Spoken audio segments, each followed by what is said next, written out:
Et si on parlait politique? Oui, là, on ne peut plus parler d'art, ouais, effectivement, parce que j'ai retrouvé une vieille interview de vous qui date d'avril 2011 dans Libération. C'était il y a longtemps, mais la date a son importance. Parce que vous disiez dans cette interview qu'à l'élection présidentielle, c'est vote utile et PS sans hésiter. Et ça, c'était avant la présidentielle de 2012 et surtout avant le quinquennat Hollande, puisqu'à l'heure qu'il est pour la présidentielle de 2017, il va y avoir un peu plus de choix avec pas moins de 6 candidats déclarés à gauche et à l'extrême gauche hors primaire. Et à la primaire du PS, on va serrer encore un peu plus sur la photo de groupe avec 5 candidatures déclarées. Mais c'est pas grave, c'est probable. C'est pas François Fillon qui est président de la République depuis dimanche? Non. Ah, c'est ça, j'ai pas compris. Est-ce que vous allez voter? Est-ce que vous avez été voté? Non, non. Non, je suis très, pour le coup, je pense que ça ne me concerne pas. J'ai des idées de gauche, je suis de gauche, vraiment, clairement. Je trouve que c'est très bien que la droite ait fait une primaire ouverte, ça tout à leur honneur. Et je pense que les électeurs de droite ont absolument le droit de choisir leur candidat en leur âme et conscience et que ça ne nous concerne pas. Et la primaire de la gauche, alors? La primaire de la gauche, je n'irai sûrement pas voter parce que mon candidat est déjà déclaré. Ah, c'est qui? Mélenchon. Ah, Mélenchon. Ah, Ah oui, moi je suis Mélenchon. Pour l'instant, je voterai Mélenchon aux 2 tours. Tout vous plaît dans Mélenchon? Non, mais rien ne me plaît. C'est par élimination? Mais comment dirais-je? Non, parce qu'on est toujours à choisir un candidat dont on pense, un candidat ou une candidate, du reste, assez peu, mais quand même, dont on pense que cette personne va être idéale.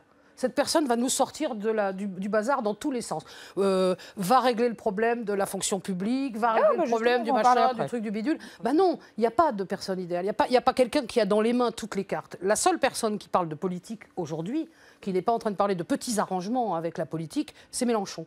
Le seul qui parle d'écologie en n'ayant pas d'étiquette écolo, c'est Mélenchon. Le seul qui parle de vie, de choses comme ça, c'est lui. Je ne suis pas sans doute d'accord avec tout ce qu'il dit. et en plus, c'est l'idole de Jean d'Ormesson. Alors ça tombe bien. Et en plus, c'est l'idole de Jean d'Ormesson, qui est mon autre candidat. Bien sûr, évidemment. Non, mais voilà, je veux dire, personne n'est idéal dans ce cas-là. Je n'aime pas tout ce que dit Mélenchon, je ne suis pas à 100%. Qu'est-ce qui manque à Mélenchon pour qu'il soit, pas idéal, mais pour que vous ayez voté avec un mais en entrain? l'occurrence, je vais voter avec beaucoup d'enthousiasme parce que je pense que c'est le seul aussi à dire on a beau se plaindre de ceci, de cela, il faut changer nos institutions. Elles sont vieillissantes, elles ont été faites pour le général de Gaulle, elles méritent d'être adaptées à notre époque. La 6e République. La 6e République, je suis pour, et je pense que le seul qui en parle, c'est lui. Et la planification écologique, c'est son grand truc de cette fois-ci. Comment ne pas être d'accord? C'est le sujet. Les gens qui pensent que la plaie du monde vient de ci ou de ça. Non, non, vous regardez un tout petit truc par la lorgnette. Le vrai problème qui nous guette tous, c'est l'avenir de notre planète et de ce qu'on va en faire, vraiment.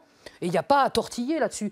Et les idées de Mélenchon, je suis très surprise parce que je pense que Jean-Luc Mélenchon, c'est quelqu'un qui dit des choses qui ne sont pas fondamentalement de gauche. Ça devrait intéresser tout le monde. L'écologie, c'est pas de gauche, c'est pas de droite.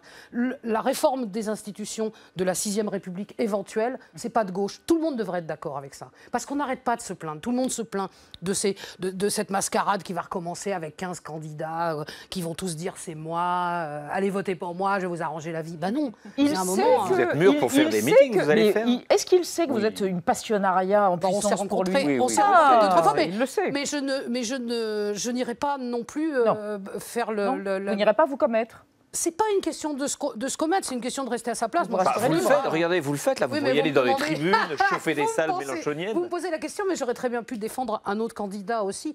C'est pas une histoire, pour le coup, je pense vraiment.